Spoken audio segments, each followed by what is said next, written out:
కీర్తనలో 107 20 వచ్చిన వరకు ఇలా రాయబడి యెహోవా దయాళుడు, ఆయన రక్షించిన వారు ఆ మాట కలుగుడు కాక. యెహోవా దయాళుడు, ఆయన కృప మనకి, ఆయనకు కృతజ్ఞతాస్థుతులు చెల్లించుడు. యెహోవా ఏమై ఉన్నాడు? దయాళుడు అయి ఉన్నాడు. ఆయనకు కృతజ్ఞతాస్థుతులు చెల్లించాలి మనం. ఎందుకంటే మనకి ఈ తరుణం లేక చాలామంది కూడా దేవుని యందు నిద్రించిన వారు ఉన్నారు. కానీ ఈ తరుణం ఇచ్చినందుకు దేవునికి మనము కృతజ్ఞతాస్థుతులు చెల్లించాలి. ఆయన కృప మనకి నిరంతరమును కూడా ఉన్నారు. కరువులు వచ్చినాయి, భూకంపాలు వచ్చినాయి, ఎన్నో కొన్ని యుద్ధాలు జరిగినాయి. కానీ మనల్ని ఇలాగ ఉంచాడంటే ఆయన ఇచ్చిన కృపే కదా. ఆయన కృప లేకపోతే మనం ఎలాగో నిలబడలేము. యెహోవా మన విరోధుల నుంచి కూడా కాపాడాడు. మన నాలుక నుంచి, మన కపటమైన మాటల నుంచి కూడా దేవుడు మనల్ని చాలా కాచి కాపాడాడు. ఎంతోమంది మనకు కనిపించిన విరోధులు ఉంటారు, కనపడని విరోధులు ఉంటారు, మనకు తెలిసిన వారు ఉంటారు, తెలియని వారు ఉంటారు. వాళ్ళందరి నుంచి కాపాడువాడు యెహోవాయే. ఆయనకు మనం ఏం చెల్లించాలి? కృతజ్ఞతాస్తుతులు చెల్లించాలి. ఆయన కృప మనకి నిత్యమును కూడా ఉండును. ఆయన కృప నిరంతరమును కూడా ఉండును మనకి. యెహోవాయే విమోచించున్నాడు. ఆయన మాట పలుకుదురు గాక అని అన్నాడు. విరోధుల చేతిలో నుండి ఆయన మనలను విడిపించుచున్నాడు. మనం విరోధుల చేతిలో నుంచి యెహోవా విడిపించలేకపోతే మనం ఇలాగా ఉండలేము. ఎందుకంటే కోయిట్లో చూసినట్టున్నారంటే యుద్ధాలు జరిగినాయి. యుద్ధాలు జరిగితే ఎంతమంది చనిపోయారో ఎవరికి తెలియదు, ఎంతమంది ఏమయ్యారో కూడా ఎవరికి కూడా తెలియదు. అయినా సరే మనం ఇలాగ ఏ కీడును, ఏ ఆపదను కూడా లేకోకుండా దేవుడు మనల్ని ఇలాగ ఉంచాడంటే ఆయనకి మనము నిత్యమును కూడా మనం ఏం చెల్లించాలి? కృతజ్ఞతాస్తుతులు చెల్లించాలి. నానా దేశముల నుండి ఆయన పోగు చేసిన వారందరూ కూడా ఆ మాట పలుకుదురుగాక. అంటే అనేకమైన దేశాలలో నుంచి కూడా ఈ మాట పలుకుదురు కాక అని అంటున్నాడు. ఆయన పోగు చేసిన వారు ఆ మాట పలుకుదురు కాక అంటున్నారు. అంటే నానా దేశాల నుంచి దేవుడు మనలను రక్షించాడంటే మనం ఏమనుకున్నామంటే దేవుడు నాకు ఆయుష్ ఇచ్చేసాడు అనుకున్నాం. కానీ ఆయుష్ ఇచ్చినంత రానే మనము బ్రతికిపోము.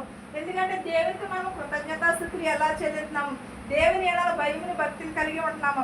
చాలా మంది చావాచులకి వెళ్ళి వస్తారు, కానీ వాళ్ళు దేవునికి కృతజ్ఞతాస్తుతులు చెల్లిస్తున్నారా? దేవునికి ఏమన్నా నేను విరోధినా, లేకపోతే దేవునికి దగ్గరగా ఉంటున్నానా అని ఎవరైనా సరే ఒక్కసారైనా సరే ఆలోచించుకుంటున్నారా? లేదు. ఎందుకంటే నేను బ్రతికిపోయాను కదా, పర్వాలేదు, ఇంక నాకు దేవుడు ఆయుష్ ఇచ్చేసాడని చాలా మోసాలు ఇవే చేస్తున్నారు తప్ప దేవుడు నన్ను ఇలాగ సజీవంగా ఉంచాడంటే నేను దేవునికి నేను ఏదో చెయ్యాలి, ఏదో కార్యం నా పట్ల దేవుడు ఆశిస్తున్నాడు, అందుకనే దేవుడు నన్ను ఇలా ఉంచాడని ఎవరు కూడా ఎక్కడను కూడా అనుకోవట్లేదు. ఎవరు ఏంటంటే సరే ఈరోజు బాగున్నాను కదా సరిపోతుందిలే అని దేవుడానికి వందనాలు అంతే, అక్కడతోటే వదిలేస్తున్నాం తప్ప. కానీ మనం ఎవరు కూడా ఏం మనకి విరోధుల నుంచి కాపాడినా, మనం ఎక్కడి నుంచి కాపాడినా, నానా దేశాలని బయటకు వెళ్ళిన వాళ్ళు ఇంటికి తిరిగి వస్తారని ఎవరికైనా నమ్మకం ఉందా? ఎవరికైనా కూడా నమ్మకం లేదు. ఒకవేళ నిద్రపోయిన వాళ్ళు లేస్తారని కూడా ఎవరికి కూడా నమ్మకం లేదు. ఇది ఎక్కడి నుంచి వచ్చింది? ఇదంతా దేవుని ఇచ్చిన కృపయే, దేవుని ఇచ్చిన ఆశీర్వాదమునే, దేవుడు ఇచ్చిన నానా దేశంలో నుంచి కూడా కాపాడువాడు ఆయన అన్నాడు. వారు అరణ్యమందలి ఎడారి త్రవ్వలను తిరుగులాడుచుండిరి, నివాసము పురం ఏది వారికి దొరకకపోయాను. మనం ఎడారిలో ఏముంటది? ఒక్క నీళ్ళు చుక్క కూడా ఉండదు, అసలు ఏమీ కనపడదు. అలాంటి ఎడారిలో నుంచి దేవుడు ఇశ్రాయేలు ప్రజలను నడిపించాడు. అంటే ఆ రోజు ఇశ్రాయేలు ప్రజలు నడిపించాడు, ఈ రోజు మనల్ని కూడా అలాగే నడిపిస్తున్నాడు. కాదంటే వాళ్ళంటే అక్కడికి వెళ్ళాలి కాబట్టి, కానాను దేశం వెళ్ళాలి కాబట్టి అలా నడిచి వెళ్ళాలి. కానీ మనల్ని అంటే మన బ్రతుకు తెరువు కోసం మనల్ని దేవుడు ఇలాగ కాచి కాపాడుతున్నాడు. ఎడారిలో అరణ్యములు త్రావాలని తిరుగులాడుచుండిరి, నివాసపురం ఏది కూడా వారికి దొరకలేదు. దేవుడు ఇవ్వకపోతే ఏది కూడా లేదు. మనకి బిడ్డలు లేదు, మనకి స్థలం లేదు, లేకపోతే మనకి నివాస స్థలం కూడా లేదు. దేవుడు ఆశీర్వదించినాడు కాబట్టి నీ ఒలివ మొక్కల వలె మీరు వర్ధిల్లుదుగా అన్నాడు. నీ పిల్లలు నీ భోజనపు బల్ల చుట్టూ ఒలివ మొక్కల వలె ముందుగా అని అన్నాడు.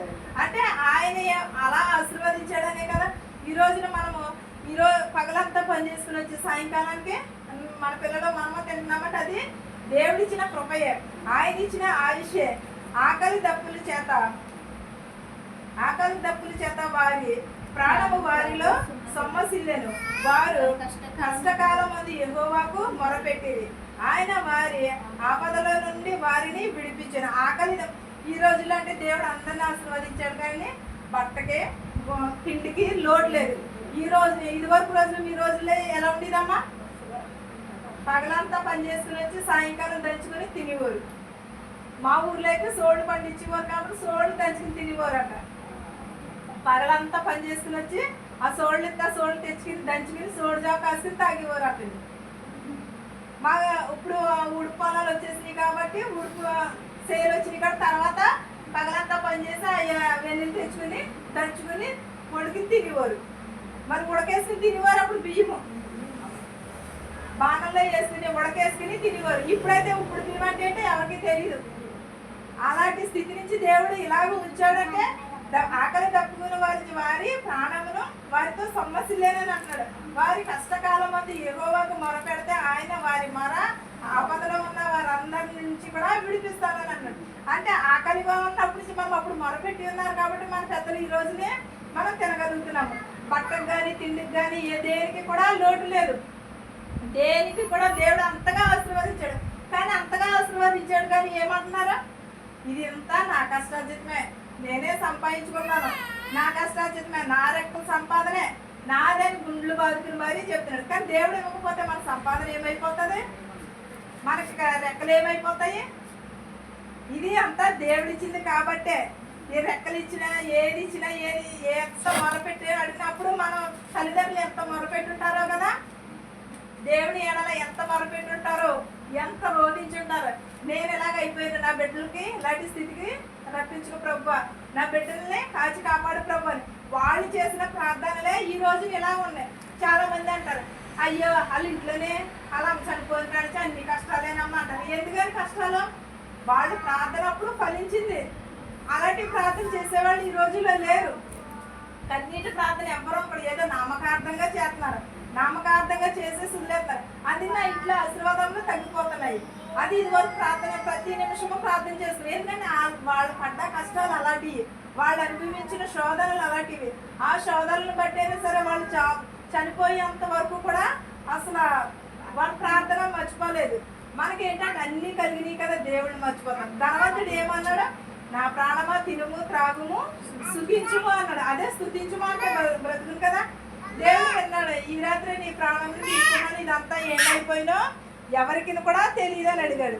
ఎవరు తిందురో ఎవరు త్రాగుదురో ఎవరికి తెలుసు, ఎవరికి కూడా తెలియదు అని అన్నాడు. అలాగే మనం ఎప్పుడు కూడా ధనాన్ని చూసి దగా పడిపోకూడదు. మనం ఎప్పుడు కూడా ధనం ఇప్పుడు ఉంటుంది, కాసేపట్లోకి వెళ్ళిపోతుంది. దేవుడు వెళ్ళాడా? లేకపోతే ధనవంతుడు వెళ్ళాడా? పరలోక రాజ్యము. దరిద్రుడు వెళ్ళాడా? వేదలాజరే వెళ్ళాడు పరలోక రాజ్యం. ధనవంతుడు వెళ్ళొచ్చు కదా. ధనవంతుడు అనేకమైన పుణ్యాలు చేశాడు, పాపాలు చేశాడు, అన్నీ చేశాడు. పుణ్యం ఎలా చేశాడు, పాపం కూడా అలాగే చేశాడు. కానీ వేదలాజరే ఏమన్నాడు?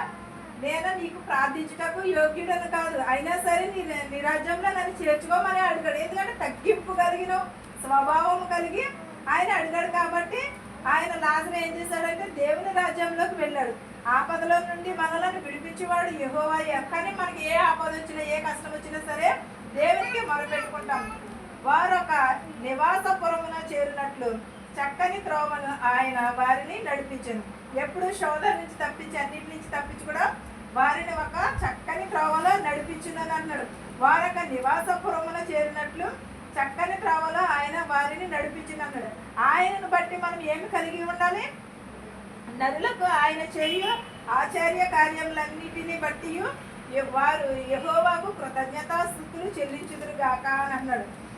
మన త్రోవలన్నీ కూడా ఆయన సరళం చేసి మన త్రోవలన్నిటిలోని కూడా నడిపించి దేవుడు ఏమంటున్నాడు? మంచి మార్గంలో నడిపించును గాక అని అన్నాడు. యెహోవాకు ఎన్ని శ్రమలన్నిటిని తప్పించిన తర్వాత మనం ఏం చేయాలి? యెహోవాకు కృతజ్ఞతాస్తుతులు చెల్లించాలి. నిజంగా చెప్పుకోవాలంటే ఈ రోజుల్లో మనుషులు ఎలా ఉన్నారంటే, ఐసీలో ఉన్నప్పుడు ప్రభువా నన్ను రక్షించు, నేను ఇంటికి వచ్చిన తర్వాత నీకు ఇది చేసేస్తాను, అది చేసేస్తాను, నీ ప్రార్థన మానేను, నీకు నేను రోజు ప్రార్థనకు వచ్చేస్తాను అని అంటారు. కానీ ఇంటికి వచ్చిన తర్వాత అసలు ప్రార్థన ఒక వారం ఎంత వచ్చిన 2 రోజులు 3 వారాలు ఇంకా అక్కడి నుంచి ఇంకా అయిపోయింది. కానీ రోజు వెళ్ళిపోతానని, కానీ దేవుడు బతికించేశాడు కదా. ఇంకా మరి దేవుడు ఆలోచించేశాడు కదా, దాన్ని ఇంకా మర్చిపోతారు. కానీ దేవుడు ఇచ్చిన మేళ్ళని ఎప్పుడు కూడా మనం మర్చిపోకూడదు. దేవుడు చేసిన ఆశ్చర్య కార్యములను బట్టి మనము దేవునికి నిత్యమును కూడా కృతజ్ఞతాస్తుతులు చెల్లించుకోవాలి. ప్రతి ఒక్కరూ కూడా నీవు నేను కూడా ఏం చేయాలంటే దేవునికి కృతజ్ఞతాస్తుతులు కలిగి ఉండాలి. దేవుని ఎడల భయమును భక్తిని కలిగి ఉండాలి. ఏలయనగా ఆశ గల ప్రాణమును ఆయన తృప్తిపరిచి ఉన్నాడు. ఆకలి కొనిన వారిని ప్రాణమును మేలతో నింపి ఉన్నాడు.